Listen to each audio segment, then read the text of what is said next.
Hello दोस्तों, welcome to electronic study YouTube channel. बात कर लेते हैं आज के अपने इस वीडियो के बारे में। तो आप देख पा रहे होंगे आपकी स्क्रीन पर है विज्ञान हल प्रश्न पत्र 2017 का भाग 3 को लेकर के आज हम बात करने वाले हैं लघुत्तरीय सवाल। उसके बाद एक और पार्ट आएगा और उसमें आपका जो शॉर्ट टाइप क्वेश्चन है वो कंप्लीट हो जाएंगे। तो भाग 1 में जो very short type objective question थे वो हमने बात किए थे जो है उसके बारे में। आपको उन वीडियोज़ की लिंक डिस्क्रिप्शन में मिल जाएगी, कहीं और जाने की ज़रूरत नहीं है। अगर आप वहाँ से भी नहीं चेक कर पा रहे हैं तो science BTC DLED second semester नाम की प्लेलिस्ट है, वहाँ पर भी आपको वीडियो अवेलेबल मिल जाएगा जी। बाकी सेकंड पार्ट में जो है हमने देखा था आपके वेरी शॉर्ट टाइप क्वेश्चंस, जो भाग 3 है इसमें हम लघुत्तरीय प्रश्नों के बारे में बात करेंगे। तो यहाँ पर दोस्तों वीडियो शुरू करने से पहले आप सभी को मैं बता दूँ, जो DLED फर्स्ट सेमेस्टर है उसका मैंने क्रैश कोर्स जो है शुरू कर दिया है। लिंक नीचे डिस्क्रिप्शन में दी हुई है अनअकैडमी लर्निंग प्लेटफॉर्म पर। आप मुझे वैसे भी महेश मिश्रा नाम से सर्च कर सकते हैं अगर आप मुझे नहीं ऐसे खोज पा रहे हैं तो। बाकी DLED सेकंड सेमेस्टर भी वहाँ पर मैं तेज़ी से पढ़ा रहा हूँ जो है, तो आप लोग वहाँ पर जाइए, मुझे फॉलो करिए और उसके बाद जो है वहाँ पर वीडियोज़ को पढ़िए। रेट रिव्यू बिल्कुल भी करना मत भूलिएगा, वहाँ पर राइट रिव्यू का ऑप्शन आता है। चलिए आंसर नंबर 12। आपके 12वें सवाल में पूछा था कि जो धातुएं होती हैं यानी जो मेटल्स होती हैं वो ऑक्सीजन से अभिक्रिया करके क्या बनाती हैं। आगे इसमें था कि लिटमस पत्र को कैसे पहचानेंगे कि अम्लीय ऑक्साइड है या भास्मिक ऑक्साइड, रासायनिक अभिक्रिया के साथ समझाएंगे। तो आपका ये पूरा क्वेश्चन जो है वो उन्होंने कहा कि आप जो है एक केमिकल इक्वेशन जो होती है, केमिकल रिएक्शन, उसके माध्यम से आप बताइए कि ये क्या कुछ जो है प्रोसेस होता है। तो इसमें हम एक एक करके बात करेंगे। यहाँ पर अदर बुक्स वगैरह में आपको सॉल्यूशन ऐसे भी मिल जाता है, लेकिन मैं थोड़ा सा समझाता हूँ शायद जो है तो इसकी वजह से, और आपको यहाँ पर रासायनिक समीकरण भी देखने को मिल जाएगा।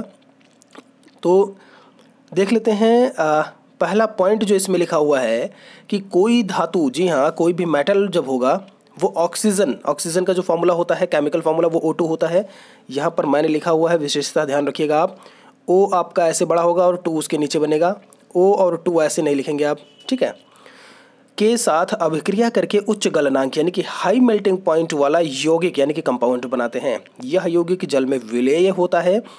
सबसे अगर मैं बात करूँ सबसे ज़्यादा जो हाईएस्ट मेल्टिंग पॉइंट का है वो आपका कैल्शियम जो है देखने को मिलता है। तो यहाँ पर मैंने लिखा हुआ है एक एग्जांपल जो है कैल्शियम का।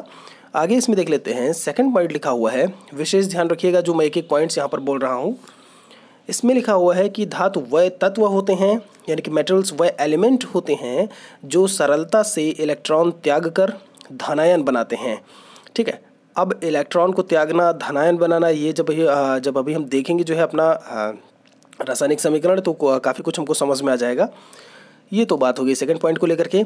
अब आप लोगों को यहाँ पर फिलहाल ये नहीं पता होगा कि धातुएं क्या होती हैं, तो थोड़ा सा उसके बारे में यहाँ पर जान लीजिए, क्योंकि हो सकता है नेक्स्ट आपके क्वेश्चन पेपर में जो है धातु के बारे में, मेटल्स के बारे में कोई सवाल देखने को मिल जाए, ठीक है, साथ में अधातु के भी बारे में। इसमें लिखा हुआ है कि धातु वह तत्व होते हैं जो मैंने बताया इलेक्ट्रॉन त्याग कर धनायन बनाते हैं, इसीलिए मैंने ये पॉइंट बोला था। नेक्स्ट इसमें होगा कि जो धातुएं होती हैं वो ऊष्मा और विद्युत के अच्छे चालक होते हैं, जिसको आप सुचालक बोलते हैं, ठीक है, यानी कि गुड कंडक्टर। जी हाँ, इंग्लिश में आप जिसको गुड कंडक्टर बोलते हैं। मतलब कहने का ये है, अगर मैंने लोहे की रॉड ली, अगर उसको जो है मैं गर्म कर रहा हूँ एक सिरा, तो दूसरा सिरा भी कुछ समय बाद गर्म हो जाएगा। ये विद्युत की चालकता को बताता है। चालक मतलब चलना, ठीक है, ऊष्मा का एक सिरे से दूसरे सिरे तक जाना, यही चालक होता है, यही चालकता एक तरीके से आप बोल सकते हैं एक आम भाषा में, ठीक है। और यहाँ पर विद्युत के भी बिल्कुल, आप लोहे की रॉड को अगर कहीं से भी इलेक्ट्रिसिटी से टच करवाएंगे तो उसमें करंट्स आपको जो है बहती हुई इलेक्ट्रॉन्स, जो करंट होता है, इलेक्ट्रॉन होता है आपका, बिल्कुल वो बहते हुए आपको नजर आएंगे मीटू से आपको एहसास होगा, बिल्कुल झटका लगेगा। चलिए, चौथा पॉइंट लिखा हुआ है कि प्रत्यास्थ होते हैं आघात वर्धनीय जिन्हें बढ़ाया जा सके। ऐसे प्रत्यास्थ वाली बात जो है, पीट कर जिन्हें आघात वर्धनीयता, जी हाँ बिल्कुल, पीट कर जिन्हें चौड़ा करने वाली बात सुगढ़ होते हैं, ठीक है। ये प्रत्यास्थ मतलब इलास्टिक, ठीक है, खींच कर जिनको जो है लंबा किया जा सके। तो जैसे लोहा हो गया आपका, तो लोहे को आप पीटते हैं तो लंबा हो जाएगा, बिल्कुल, ठीक है। तो ये पॉइंट्स हो गए जो है अधातु को लेकर के। इसका उल्टा ले लीजिए, कुचालक होते हैं आपके, प्रत्यास्थ नहीं होते हैं, एक तरीके से भुरभुरे या मुलायम, आप कुछ ऐसे भी भुरभुरे टाइप के बोल सकते हैं। ऐसे जो है आपके प्रॉपर्टीज़ अधातुओं में देखने को मिलेगी। एक चीज़ मैं आप लोगों को बता दूं, चलिए पहले समीकरण देख लेते हैं, उसके बाद बात कर लेंगे। अब आते हैं जो अपने क्वेश्चन पर कि हवा में ऑक्सीजन से क्रिया करके, बिल्कुल एटमॉस्फेयर में आपका ऑक्सीजन होता है 21% के आसपास एटमॉस्फेयर में, ठीक है, उससे क्रिया करके धात्विक ऑक्साइड बनाते हैं। रासायनिक समीकरण यहाँ पर लिखा हुआ है 4Na। ध्यान रखिएगा यहाँ पे जो ये 4 है यहाँ पर मैंने बैलेंस किया हुआ है। एक होता है रासायनिक समीकरण, मतलब मैंने लिख दिया Na + O2 = Na2O, ये हो गया हमारी रासायनिक समीकरण। एक है संतुलित रासायनिक समीकरण क्या होता है, तो यहाँ पर बैलेंस्ड केमिकल इक्वेशन जो है मैंने लिखकर बताया है, क्योंकि जितने आपके जो है बाएं साइड में होंगे तत्व, जितने भी एलिमेंट, उतने ही आपके जो है दाहिने साइड में होने चाहिए। ये आपका बैलेंस्ड जो है इक्वेशन कहलाता है। तो यहाँ पर आपके सोडियम Na जो है वो सोडियम का जो है प्रतीक है, मतलब सोडियम का प्रतीक Na है। इसका परमाणु क्रमांक 11 होता है। 4Na 4Na के लिए जो है हमने, और ऑक्सीजन एक सिंगल है, प्लस O2 हो गया। ये आपका जो है निकल के आया 2Na2। जी हाँ, ये बना आपका सोडियम ऑक्साइड। ऐसे ही जब आप कैल्शियम को लेकर के बात करेंगे, सोडियम के बाद कैल्शियम, तो यहाँ पर क्या है, सोडियम के बाद मैग्नीशियम आपका आता है बिल्कुल। तो यहाँ पर जो कैल्शियम है, यहाँ पर 2 है कैल्शियम के, प्लस आपके ऑक्सीजन से जब ये अभिक्रिया करेगा तो ये बनेगा 2CaO। ध्यान रखिएगा, जो CaO लिखा है, Ca ऐसे है और O ऐसे है, बिल्कुल ध्यान रखिएगा। C और O कैपिटल में है, A स्मॉल में है। ये आपका जो है क्या बना, कैल्शियम ऑक्साइड बना। अब आपने कहा होगा सर केवल इतनी ही चीज़ें हैं यहाँ पर, ये केवल आपको इतना ही लिखना है जो है, ठीक है, आपके क्वेश्चन पेपर के हिसाब से, तो आपको इतनी चीज़ें बताने की क्या ज़रूरत थी। तो यहाँ पर बस रीज़न यही है कि आप जो है अपने आगे जो आपके भावी जो परीक्षाएं हैं उसके लिए आप पढ़िए। काफ़ी चीज़ें होती हैं, मैं जब क्वेश्चन पेपर बताता हूँ या सॉल्यूशन को लेकर के, तो वहाँ पर आपने देखे होंगे लंबे लंबे आंसर्स होते हैं, जबकि मैं खुद कहता हूँ कि आप आधे पेज से ज़्यादा नहीं लिखेंगे, या 1 पेज हो गया बस, उससे ज़्यादा नहीं लिखेंगे। 50 शब्दों में आपका लघु उत्तरीय होता है। उसके पीछे रीज़न यही होता है, कल को आपसे अगर धातु पूछ लेगा तो आप शायद जो है ना बता पाएँ, अगर आप पढ़े नहीं हैं अलग से तो, ठीक है। अच्छी पॉइंट, इसलिए मैं अलग अलग पॉइंट्स को, धातुओं को भी बता देता हूँ कि एग्जैक्टली वो होते क्या हैं, और साथ में अधातु भी, जैसे कि मैंने अभी बताया। तो आप लोग, आपको अभी CTET और UPTET शिक्षक भर्ती परीक्षाएं, काफ़ी सारे एग्जाम्स हैं, तो आपका किसी से भी कुछ भी पूछ सकता है। तो आप अपने हिसाब से इसमें से कुछ पॉइंट्स जो इंपॉर्टेंट है उसको पॉइंट आउट कर लीजिए और उसको लिख लीजिए जो है अपने पेपर में, मतलब अपने आंसर में जो है, ठीक है। बाकी चीज़ें आप एक्स्ट्रा इन्फॉर्मेशन के तौर पर जान सकते हैं, बस यही रीज़न है। चलिए आगे लिखा हुआ है, अम्ल और क्षार की पहचान हेतु, जैसे मैंने बोला लिटमस पत्र को कैसे पहचानेंगे कि अम्लीय ऑक्साइड है या भास्मिक ऑक्साइड। तो यहाँ पर लिखा हुआ है कि अम्ल और क्षार, ये जब मैं एसिडिक और बेसिक को लेकर के, यानी अम्ल और भस्म को जब मैं बता रहा था, क्षार आपका भस्म ही होता है, कंफ्यूज मत होइएगा। वहाँ पर मैंने बताया था कि आपका लिटमस पेपर क्या होता है, किससे बनता है, उसके बारे में काफ़ी इन्फॉर्मेशन 2016 का जब क्वेश्चन पेपर में सॉल्व करवा रहा था, और उसके पहले भी, ठीक है। तो यहाँ पर पहला पॉइंट लिखा हुआ है, ये आपका आंसर है कि लिटमस पेपर जो है वो नीले व लाल कागज़ की पट्टियों, ध्यान रहे पहियों नहीं पट्टियों लिखा हुआ है, पट्टियों के रूप में उपलब्ध होते हैं, नीला और लाल, यानी ब्लू कलर में और रेड कलर में। जो नीला लिटमस पेपर होता है वो अम्ल में डुबोने पर लाल हो जाता है, ध्यान रहे, एसिड में जो है डुबोने पर या डुबाने पर होगा एग्जैक्टली लाल हो जाएगा, जबकि लाल लिटमस पेपर जो है वो क्षार या भस्म में जो है डुबाने पर नीला हो जाता है। यही आपका उत्तर है, यही आपका जो है सवाल में पूछा था। BTC 2017 का जो है मैं सॉल्यूशन को लेकर के यहाँ पर बात कर रहा हूँ।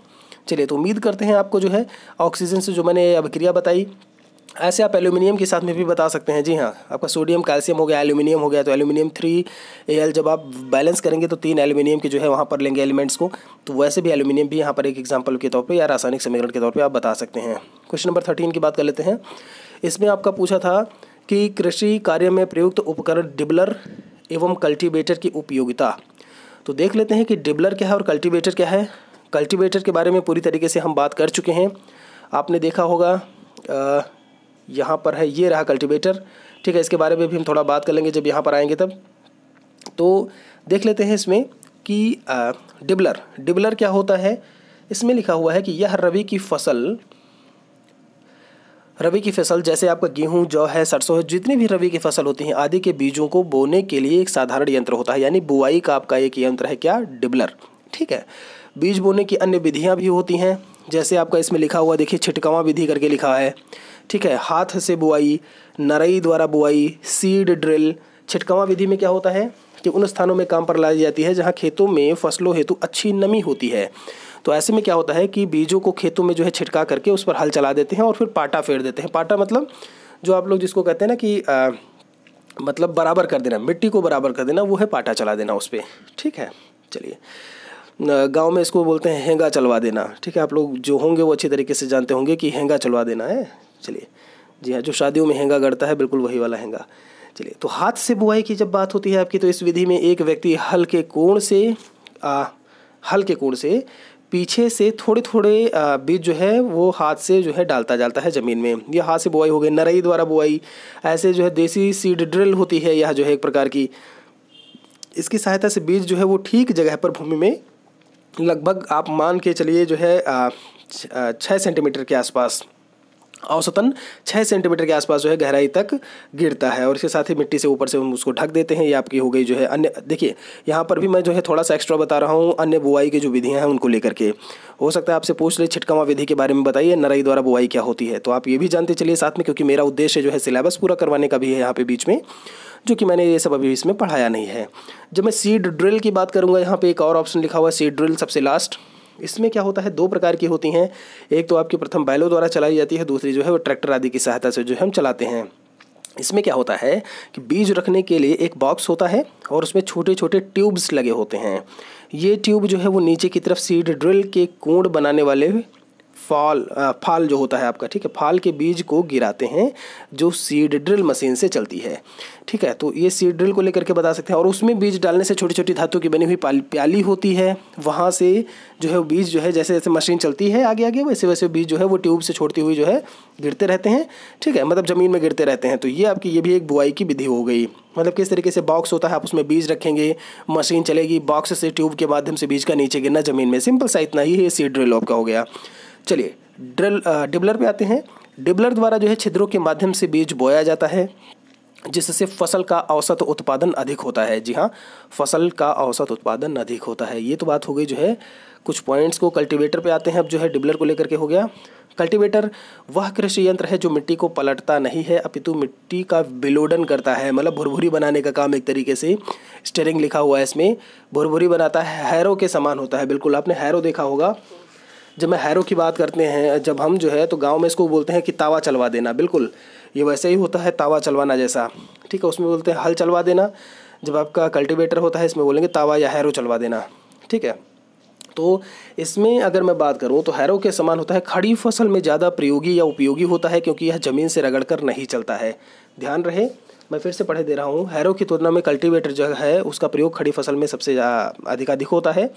ठीक है, क्योंकि अधिक जो है सुविधा और सफलतापूर्वक किया जा सकता है। इसका ढांचा जो होता है, सिंपल सी बात है, जो आपका कल्टीवेटर है उसका जो ढांचा होता है, मतलब उसकी जो बनावट है वो काफ़ी अधिक ऊंचा रहता है वो। ठीक है, ज़मीन से रगड़ कर वो चलता नहीं है। और ऐसे में क्या होगा, खड़ी फसल में जो है ज़्यादा उपयोगी होगा, बशर्ते आपका जब आप हैरो को यूज़ कर रहे होंगे। और हैरो क्या है, पूरी तरीके से उसको जोतता मिट्टी को पलटता चला जाएगा जो है।